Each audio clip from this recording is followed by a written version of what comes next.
if you go to the coast, you can go to Galveston or Padre Island or any of these places, and you go down on the beach, and it is just so effervescent. There's the breeze, there's the seagulls, there's the gentle surf and the warm water, and it's so pleasant.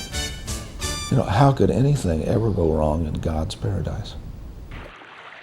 On a warm September evening, Daisy Thorne, a pretty young school teacher, walked along the Galveston beach. The Gulf water seemed a little rough, so Daisy decided not to go for her regular swim. Instead, she returned to her home, flat number 5 in Lucas Terrace, a sturdy 3-story apartment building 4 blocks from the beach. When a hurricane stops, or a tropical storm stops, you get a lot of water, you get a lot of rain. And a depression literally means that the air gets heavy and presses into the Gulf. And it was pulling the water across the island. And when they went to Mass, the superior told them that a storm had passed Cuba and was heading towards Galveston. So they began to ring the big church bell to call the people in. It was a time that morning.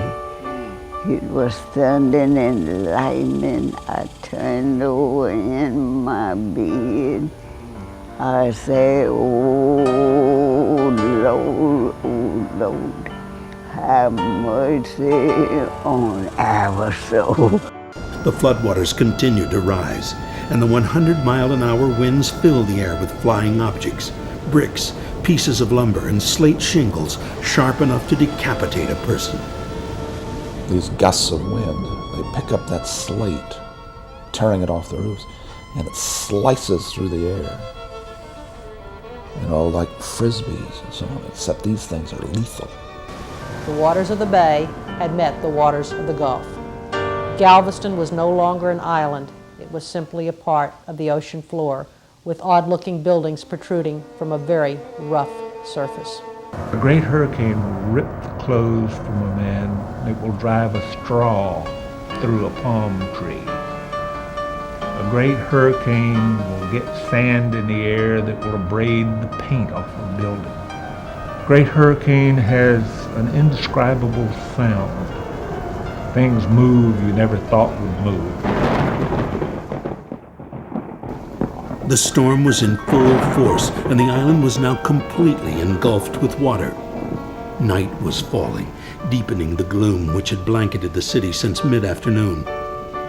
Most waited in silence, but above the ceaseless wail of the storm, a small girl's voice was heard asking her mother, "Mama, how can I drown?" And I thought I saw a star. I said, is the storm over? When everything stopped, the people were howling like animals. It was like people being caught in a trap. There were bodies and debris everywhere.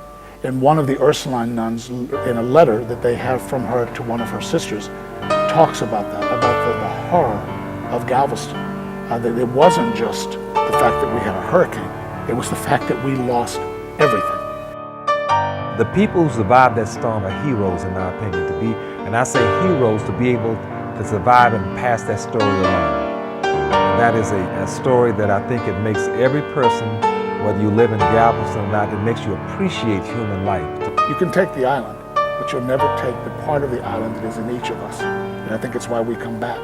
I think it's why we strive so hard to keep it going.